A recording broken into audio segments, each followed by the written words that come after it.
आप सब बच्चों को एक सूचना बताया जा रहा है और आज 23 मार्च है ना। तो भारत सरकार का तुगलकी फरमान जारी हुआ है कि आप सब बच्चों का विद्यालय फिर बंद किया जा रहा है क्योंकि कोरोना बढ़ रहा है।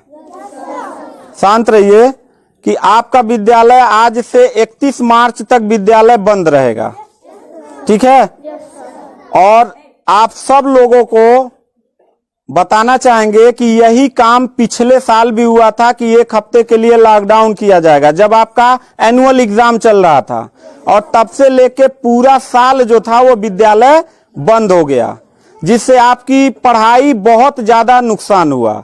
और इस साल जब विद्यालय खुला, आपने किताब कॉपी अपना सारा व्यवस्था कर लिया, तब हमारे तुगलकी फरमान जो हमारे सरकार हैं वो अब आदेश कर दिए कि अब फिर जो है कि ये विद्यालय फिर बंद होगा। माननीय योगी आदित्यनाथ महाराज जी, मैं आपसे पूछना चाहता हूं कि आप बच्चों के भविष्य के साथ और जो प्राइवेट अध्यापक विद्यालय में पढ़ा के अपनी रोजी रोटी कमा खा रहे हैं, उनके पेट पे लात क्यों मार रहे हैं? इन बच्चों के भविष्य के साथ खिलवाड़ क्यों कर रहे हैं? ठीक है, कोरोना अगर बढ़ रहा है, विद्यालय बंद था, पूरे साल में किसी एक अध्यापक ने, किसी एक प्रबंधक ने कभी भी विद्यालय खोलने के लिए कोई धरना प्रदर्शन नहीं किया और हम लोगों ने पूरा सपोर्ट किया। लेकिन बीच में अगर कोरोना फैल रहा है तो मैं आपसे पूछना चाहूंगा कि जब गोरखपुर महोत्सव आप करा रहे थे तब कोरोना फैल नहीं रहा था। जब आप आके यहाँ पे इलाहाबाद के प्रयागराज में कुंभ का मेला लगवा रहे थे तब कोरोना नहीं फैल रहा था, जहां पे करोड़ों लोग स्नान करने गए। और अभी हरिद्वार में महाकुंभ का आयोजन आप करवा रहे हैं तब कोरोना नहीं फैल रहा है। बिहार में चुनाव हो रहा है तब कोरोना नहीं फैल रहा है। और विद्यालय जो बच्चों का सबसे देश की रीढ़ की हड्डी होते हैं, जिनकी बुनियादी शिक्षा, प्रारंभिक शिक्षा आप बिल्कुल बर्बाद कर दिए हैं पिछले 2 साल से, और अब जाके फिर लॉकडाउन आप लगा रहे हैं। तो आपसे पूछना चाहेंगे कि बच्चों के भविष्य के साथ आप मैच क्यों खेल रहे हैं? ये जितने भी बच्चे हैं, अगर 1 मार्च आप 1 अप्रैल बोले हैं, 1 अप्रैल तक अगर विद्यालय नहीं खुला तो इन सारे बच्चों को लेके मैं रोड पे बैठ जाऊंगा। ये मैं आपको खुला चैलेंज कर रहा हूं, क्योंकि बात सिर्फ मेरे तक का नहीं है, इन सारे बच्चों का भविष्य है। और इन सारे बच्चों का भविष्य आप लोग अंधकार में डाल रहे हैं। आप लोग खुद नहीं चाहते हैं कि देश का बच्चा पढ़े, पढ़ के कुछ लायक बने। आप लोग अपना जब रैली निकालना रहेगा, चुनाव रहेगा, तो कोरोना आपके पास नहीं रहता है। और जब आपको लगेगा कि आपके विपक्ष में लोग खड़े हो रहे हैं तो आप कोरोना का ड्रामा करा के विद्यालय को सबसे पहले आप बर्बाद कर रहे हैं। आप बताइए, विद्यालय में आप गोरखपुर जिले में 193 लोगों ने अपने विद्यालय की मान्यता निरस्त करा लिया। जानते हैं क्यों? महंत योगी आदित्यनाथ जी, क्योंकि वो लीज पे चलाते थे और उनका भाड़ा हुआ करता था 40 हजार 45 हजार रुपया मंथली हुआ करता था। वो भाड़ा न चुकाने के वजह से, चूंकि मालिक को भाड़ा चाहिए, उन लोगों ने अपनी मान्यता निरस्त करा दिया। और सरकारी जो स्कूल है उनकी हालत तो पहले से मतलब खस्ता हो चुकी है। तो ऐसे कंडीशन में गार्जियन करे तो क्या करे, और हम अध्यापक करे तो क्या करें? ये जितने भी 16-17 स्टाफ हैं, इन सब लोगों की रोजी रोटी चलती है इन बच्चों के और इस विद्यालय के संस्था से। आप लोग हमारे पेट पे प्रहार कर रहे हैं, हम लोगों के व्यवसाय से प्रहार कर रहे हैं।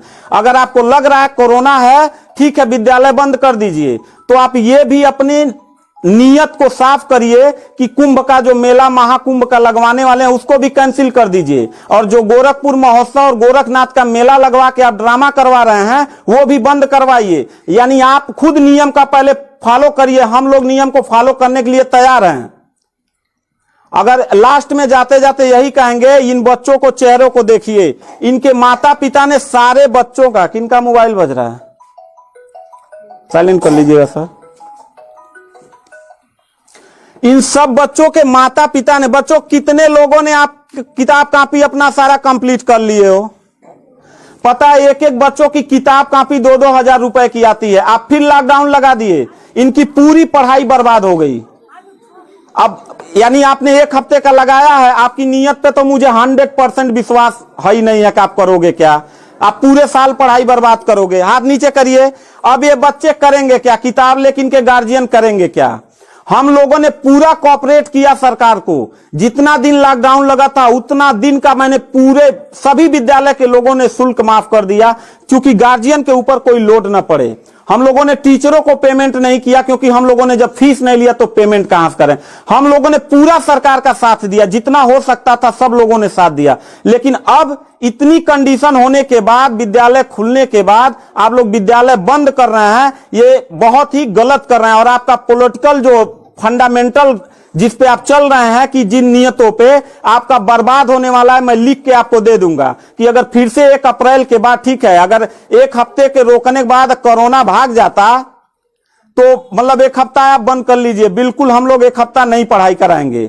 लेकिन अगर फिर साल भर का ड्रामा आपने किया तो निश्चित तौर पे याद रखिएगा कि तानाशाही उतना ही अच्छा लगता है जितना तानाशाह के अंत होने का समय ज्यादा दूर हो, और आपका समय बिल्कुल नजदीक आ गया है।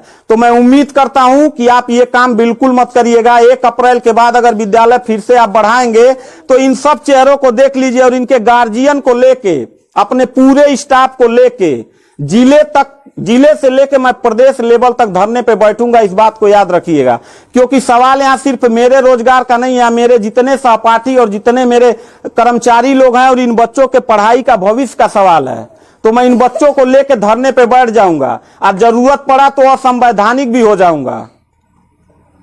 इसी के साथ मैं सरकार से रिक्वेस्ट करूंगा कि अगर 1 हफ्ता में बंद करने से कोरोना भाग जाता है तो हम सब लोग आपके साथ हैं, अगर नहीं भागता है तो 1 अप्रैल से छोड़ दीजिए।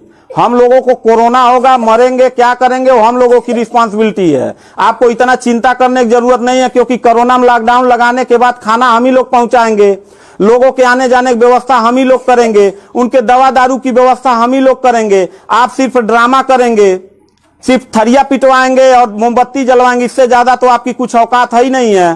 तो मैं उम्मीद करता हूं कि 1 अप्रैल के बाद आप विद्यालय खोल दीजिएगा। इन बच्चों के भविष्य के साथ आप लोग खिलवाड़ मत करिएगा।